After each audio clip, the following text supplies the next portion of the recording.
来看最新的消息，立法院今仔日甲明仔载会做总预算的表决，按算会超过600案，一案一案来表决。那照在野党的规划，三度的预算会甲3000亿。现处是行政院长杜永泰是招各部会首长来开记者会，要来呼吁立法院理性来审查总预算。咱来看详细的情形。将无法止息，对各产业的冲击，为政府机关的持续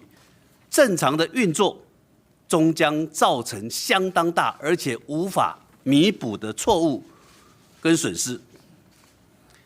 今天开始，立法院又即将对所有的个案进行处理。目前我们所知，还有700多个删减跟冻结案，其中代表的未来行政机关要做事的困难是层层叠叠的，而且金额加起来将近有4000亿，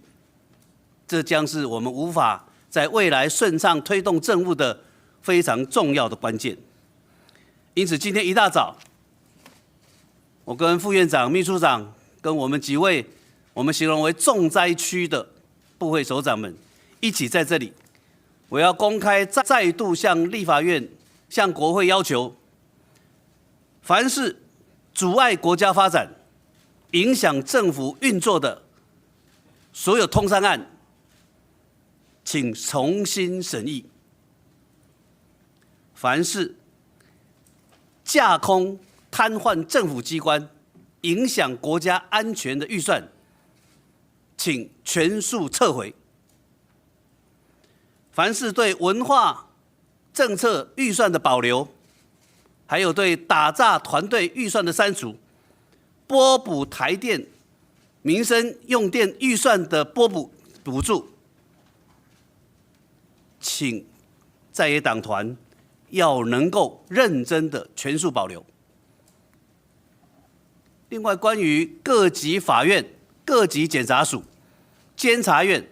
考试院铨叙部，乃至总统府国务机要费等等，被无理的删除、非理性的对待、报复性的删除，也请国会在野党团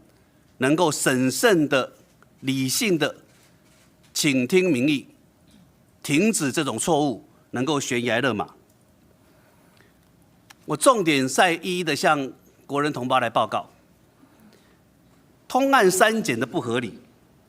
这个已经我们看到了，包括国内外的差旅费。现场上新的情形，也若希望今仔日总预算的审查会当理性来审查，做出真正照顾人民上好的决定。最近我到了金门。